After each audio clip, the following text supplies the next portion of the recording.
नमस्कार, मी सौ करुणा प्रकाश सरोदे, जमीन हक्क परिषद महाराष्ट्र राज्याचे अध्यक्ष।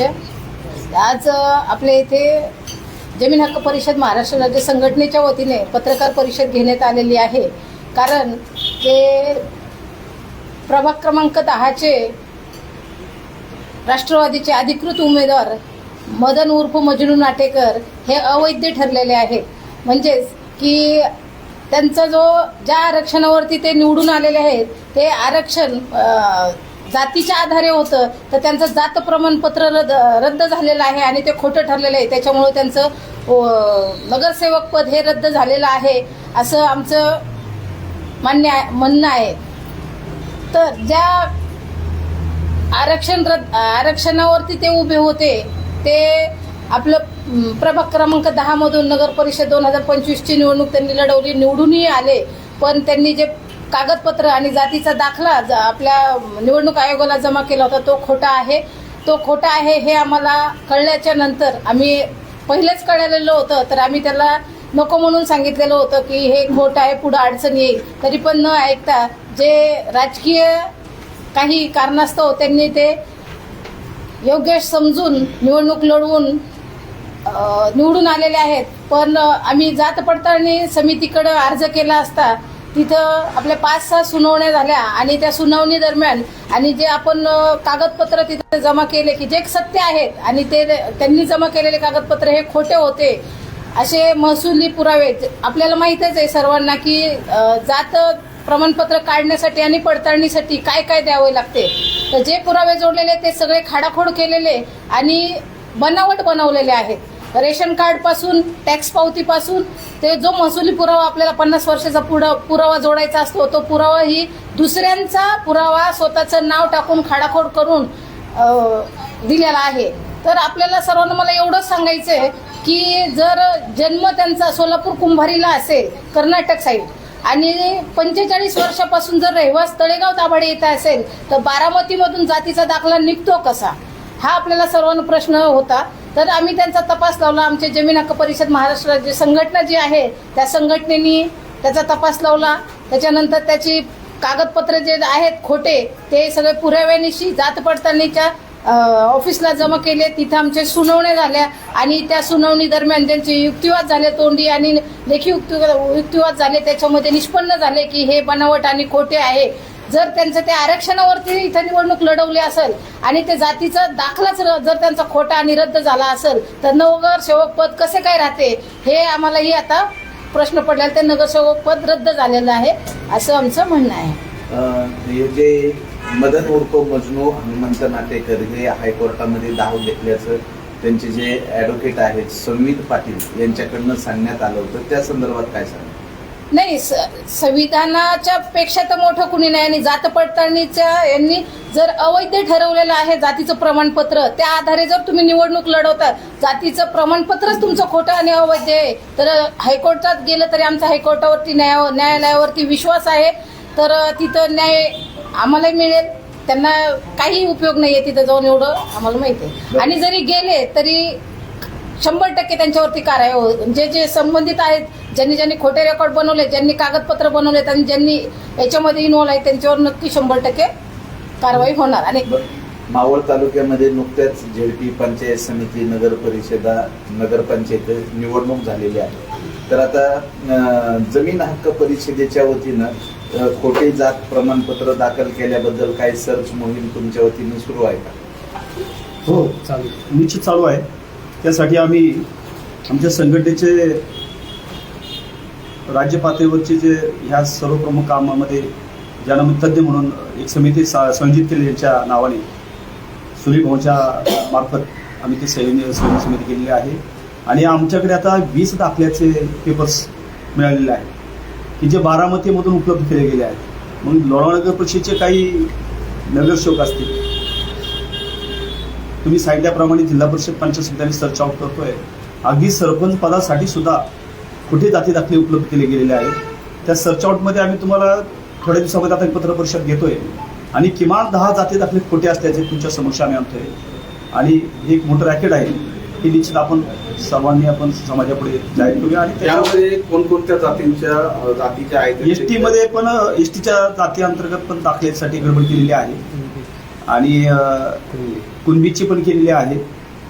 आता हे जे विद्यमान नगरसेवक आहेत मदन उर्फ मधू नाटेकर यांनी देखील एसटीच्या जातीचा हा खोटा दाखला उपलब्ध केला आहे.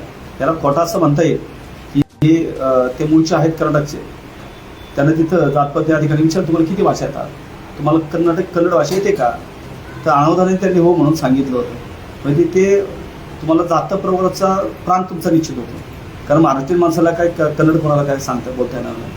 दुसरा मुद्दा असा की त्यांनी बारामती सोनगावमधून जे महसुली पुरावे उपलब्ध केलेले आहेत सोनगावमध्ये, तर ज्या कुटुंबातील त्यांनी ते उतारे जोडलेत तर त्या कुटुंबातल्या लोकांचे आडनाव आहेत थोरात म्हणून, आणि हे नाटेकर लावत आहे. यांनी काय केलं, तिथे जो मूळ असणारा जो उतारा आहे त्याच्यावरती खाडाखोड केली. गोविंद नाटिक साहेबराव गोविंद नाटेकर असं तो उतारा जो होता मूळचा उतारा आहे, साहेबू गोविंद महाराजचा उतारा मूळचा आहे. त्याच्यावरती तो बेस पकडून यांनी पुढे तो आधार घेण्याचा प्रयत्न केला.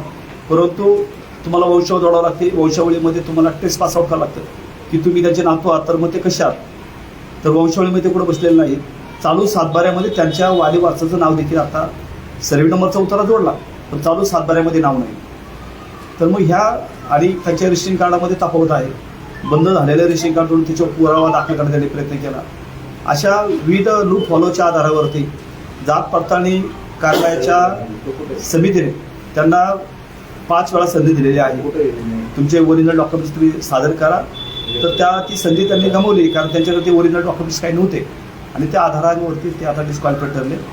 राहिला प्रश्न तुम्ही आता प्रश्न निर्माण केला. त्यांचे जे वकील आहेत ते म्हणतात की आम्ही हायकोर्टमध्ये चाललेलो आहोत. निश्चित त्यांनी जावं, तो जाण्यासाठी त्यांना लोकशाहीचा अधिकार आहे. पण ते जात असताना अजूनही आम्ही या ठिकाणी क्रिमिनल चार्जेसच्या माध्यमातून म्हणजे त्यांचे क्रिमिनल चार्जेस लागू करावे अशा प्रकारे मागणी केली नाही. आम्ही फक्त त्यांचा आता तो जात्यावर लावायचं ठरवलेला आहे. परंतु पुढे जाऊन आम्ही यांच्यावरती हे जे काय रॅकेट आहे यांच्यावरती चौकशी करून चौकशी शांती यांच्यावरती गुन्हे दाखल करण्यात यावे. कारण तुम्ही जात चोरणे हा एक मोठा गुन्हा आहे. त्याच्यामुळे जो प्रत्यक्ष लाभार्थी त्याच्यावरती अन्याय होतो आणि म्हणून या ठिकाणी ह्या संबंध यंत्रणेमध्ये मग ते बारामतीचे प्रांत असतील, तहसीलदार असतील, BDO असतील, यांचा कुठला अहवाल जोडलेला नाही त्या सातबाऱ्याला ह्याला जाती दाखल्याला. त्यामुळे तो एक चौकशीचा भाग आहे.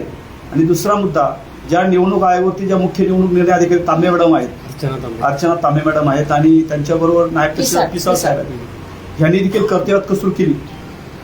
तिथे फॉर्म भरताना सगळ्यांचे ऑनलाईन फॉर्म दिसत आहेत, परंतु सरळ ह्या उमेदवाराचे ऑफलाईन दिसत आहेत. याचा अर्थ हे निवडणुकीच्या फॉर्म भरण्याच्या काळापासून हा सगळा रॅकेट आहे त्याच्यामध्ये असं आम्हाला जाणवतंय. आणि म्हणून आम्ही देखील पुढे आता अशी मागणी करतोय.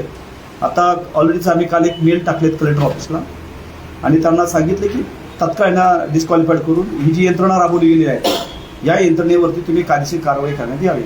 आणि त्यांनी तसं नाही केलं तर मग पुढील आम्ही पण न्यायालयाच्या दृष्टीने पुढे जात आहोत. आणि आमच्या संघटनेचं तर जन आंदोलनातून आम्ही सगळे उभे करतोय. एखादं कलेक्टर ऑफिसला आंदोलन आम्हाला करावं लागेल त्या संदर्भामध्ये आणि ते आम्ही निश्चित करू. खरं तर तुम्ही रॅकेटचा उल्लेख केला आहे.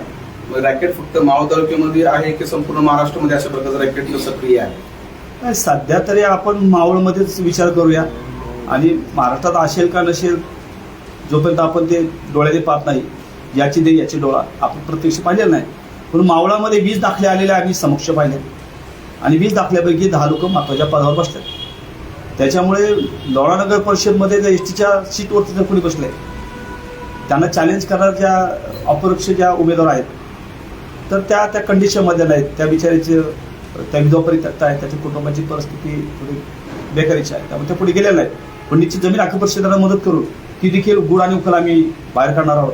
आणि तो सुद्धा एक खोटा जाती दाखला आहे असा आम्ही सर्व समक्ष आणणार आहोत. जमीन हक्क परिषदेला एक प्रश्न आहे की नुकतेच आता पुणे जिल्ह्यामध्ये जे काही खरेदी खतं होतात मावळ भागातले खरेदी खत हे मावळच्या दुय्यम निबंधक कार्यालयात झाले पाहिजे.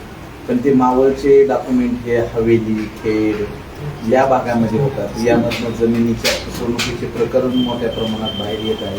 तर जमीन हक्क परिषदेच्या वतीनं काय लढा देणार आहे आणि जे सरकारने हा जो निर्णय घेतलाय यामधनं सर्वसामान्यांच्या शेतीमध्ये वाद निर्माण होतात त्यावर काय सांगणार? तर मधल्या कालखंडामध्ये दुय्यम निबंधकाकडं प्रांतवाईज असा एक कंडिशन हे होता, एक अटी आणि शर्ती होता की त्या भागात त्या भागात दस्तऐवज झाली पाहिजे. पूर्वी 2-2 तालुक्याची दस्त एकत्र व्हायची, मावळ मुळशीच्या मावळमध्ये व्हायची. त्यानंतर त्याच्यावरती बंदी आली मधल्या कालखंडामध्ये 2000 नंतर, आणि 2000च्या नंतर फक्त मावळची दस्त मावळमध्ये असेल, मुळशीमध्ये असेल. परंतु आता यांनी थोडंसं युनिव्हर्सल करून टाकलं आणि त्याच्यामध्ये परंतु मी सर्वांना आवाहन करत की दस्त काही जरी झाली तरी दस्ताला काही अर्थ नाही. आपल्याकडे जी पद्धत आहे मालकी हक्काची ती प्रत्यक्ष वहिवाटीची आहे. जो वहिवाटदार आहे त्याच्या जमिनीवरती बेकायदेशीर किती दस्त झाली तर त्या दस्ताला महत्त्व नाही, कारण ते दस्त महसुली अधिनियमाप्रमाणे तो मालकी हक्क सिद्ध होत नाही. आणि म्हणून अशा दस्तांच्या विरोधामध्ये आम्ही त्यांना जाऊन डिस्क्वालिफाय ठरवले आहे. त्या संदर्भात देखील आम्ही पुढील आठवड्यात बाईट देऊन तुम्हाला मावळमध्ये किती लँड फ्री केल्यात आम्ही, अशा ज्या जमीन अशा दाबल्या गेल्या होत्या खोट्या दस्ता वगैरे, त्याच्यासाठी स्वतंत्र पत्रकार परिषद घेऊन आपण तो सगळा खुलासा करतो की दस्त किती रद्द आम्ही ते केलं.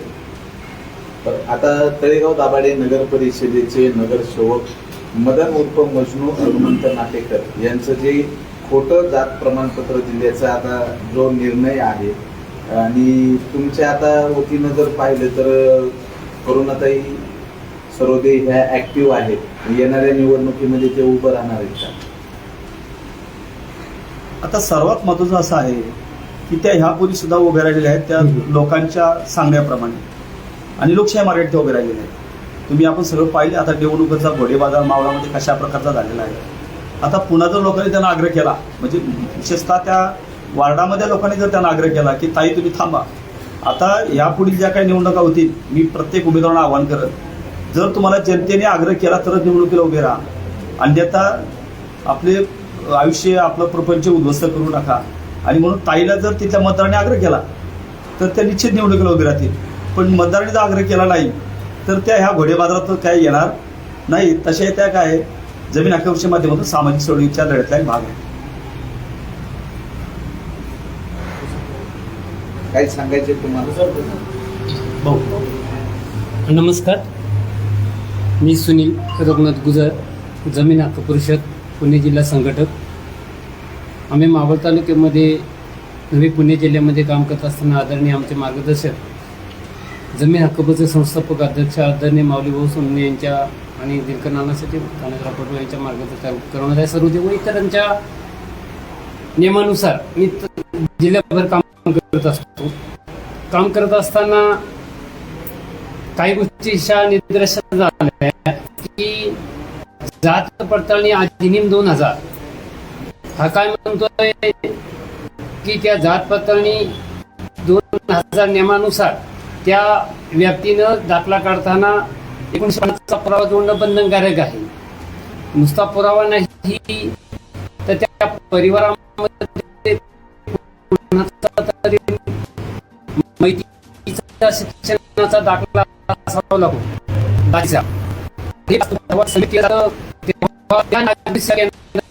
दाखल केलं जातं. त्याच्यानंतर त्या अहवालासाठी चौकशीसाठी मंडल अधिकाऱ्याकडे जातो. मंडल अधिकाऱ्यानंतर तो व्हेरीफाय करतो. तसं व्हेरीफाय केल्यानंतर प्रांत साहेब त्याची चौकशी योग्य ती शाळेने दाखल्याला मंजुरी दिली जाते. परंतु या दाखल्यामध्ये असं आढळलं की त्या ठिकाणी मंडल अधिकाऱ्याचा अहवाल नाही, असं माहिती अधिकाऱ्यातून माहिती मिळाली. बरोबर ना?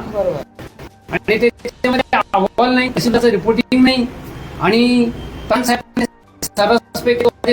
मला तशा प्रांताला विचारणा केली. मी फोन करून तो म्हणे मी आजी आता 1.5 महिन्यापूर्वी म्हणे माझी बदली झाली, नवीन प्रांत आले म्हणे, मला काय त्यातलं माहिती नाही. आम्ही होतो वास्तविक अशा गंभीर घटना असताना म्हणजे 12 कळायला लागले आणि आम्ही राहिला प्रश्न आम्ही हायकोर्टात दाखला दाखला